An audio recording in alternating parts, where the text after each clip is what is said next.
Welcome to this explainer.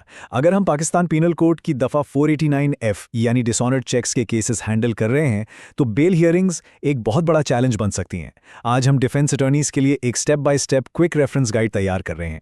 इस guide में हम 26 अहम प्रेसिडेंट्स का तज्जिया करेंगे ताकि इन पेचीदा कानूनी रुकावटों को आसानी से समझा जा सके। ओके, आइए जल्दी से आज का एजेंडा देख लेते हैं। पहले हम सुप्रीम कोर्ट के अहम बेल रिजेक्शन प्रेसिडेंट्स को मैप आउट करेंगे। उसके बाद सिंध हाई कोर्ट की तरफ चलेंगे और देखेंगे कि वहां फाइनेंशियल डिस्प्यूट्स और मुल्जिम के रवैये को कैसे डील किया जाता है। और आखिर में बेल रिजेक्शन ग्राउंड्स को इफेक्टिवली नेविगेट करने का तरीका समझेंगे। Section 1 supreme court rejection precedents. अब यहाँ जो सिंध लीगल हेल्प ग्रुप की जानिब से जमा किए गए हवालों की डिटेल लिस्ट है, ये वाकई देखने के काबिल है। हमारी आज की इस डिस्कशन का बुनियादी महवर यही डाटा है। इसमें 2008 से लेकर 2025 तक के 7 मेजर सुप्रीम कोर्ट प्रेसिडेंट्स शामिल हैं।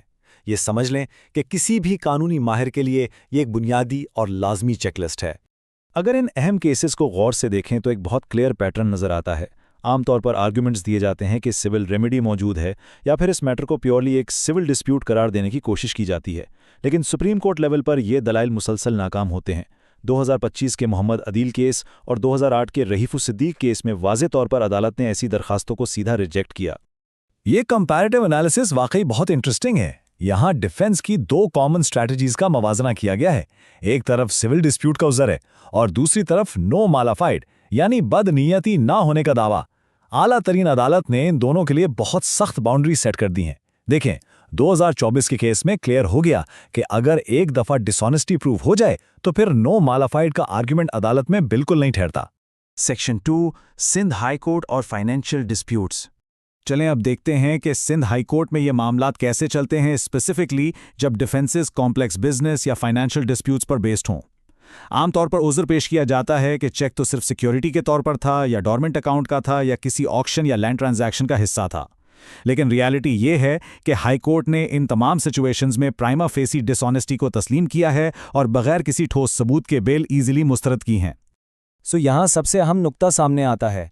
2013 का ये रेफरेंस वाजे करता है कि सिर्फ एक गारंटर या जामिन होने की हैसियत से कोई शख्स बदनीयती के इल्ज़ाम से महफूज नहीं हो जाता। अगर जामिन ने चेक इशू किया है और वो डिसऑनर हो जाए तो वहाँ भी डिसऑनेस्ट इंटेंशन साबितशुदा मानी जाती है और बेल की दरख्वास्त डेफिनेटली रिजेक्ट हो सकती है। सेक्शन 3 सिंध हाई कोर्ट और अक्यूज्ड कंडक्ट। अदालती कार्रवाई में मुल्जिम का अपना किरदार और रवैया भी डायरेक्टली इम्पैक्ट करता है और कोई भी चीज़ इस कदर बड़ी रुकावट नहीं बनती जितना कि इस 2022 के केस में देखा गया। 8 साल तक कानून से फरार रहने की वजह से बेल की दरखास्त कंप्लीटली और वाज़े अंदाज में रिजेक्ट कर दी गई। ये एक टेक्स्ट बुक एग्जाम्पल है कि लॉ से भागना आपके डिफेंस को पूरी तरह तबाह कर देता है।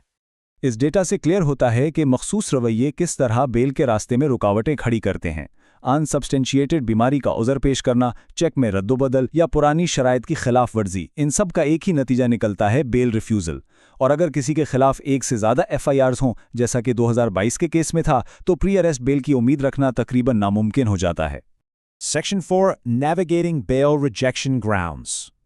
इन 26 साइटेशंस को इस तरह एग्रीगेट करने का सबसे बड़ा फ़ायदा यह है कि डिफेंस अटॉर्नीज़ इन जुडिशियल हर्डल्स को पहले से एंटिसिपेट कर सकते हैं। ये रिकरिंग थीम्स हमें दिखाते हैं कि बेल एग्जैक्टली क्यों डिनाई होती है। चाहे प्लीज़ में ठोस शवायद की कमी हो, एब्सकॉन्डिंग का फैक्टर हो या हैबिचुअल ऑफेंसेस हो, अदालत ऐसी सिचुएशंस में बेल रिजेक्ट करने में हिचकिचाती नहीं। बेल हियरिंग से पहले ये पॉइंट्स लाजमी चेक होने चाहिए। इस एक्सप्लेनर के आखिर में हमें इस इंतहाई अहम सवाल पर लाजमी सोचना होगा। ये सबकी एस्टैब्लिश प्रेसिडेंट सेक्शन 489F के अंडर एक सक्सेसफुल डिफेंस स्ट्रैटेजी के लिए बर्डन ऑफ प्रूफ को किस तरह रीशिप करते हैं। इन मखसूस प्रेसिडेंट्स को समझना एब्सोल्युटली वाइटल है ताकि एक ऐसी ठोस डिफेंस स्ट्रैटेजी बनाई जा सके जो इन हिस्टोरिकल जुडिशियल रोड ब्लॉक्स का बराह रास्त मुकाबला कर सके। उम्मीद है ये गाइड आपके लीगल फ्रेमवर्क के लिए मुफीद साबित होगी।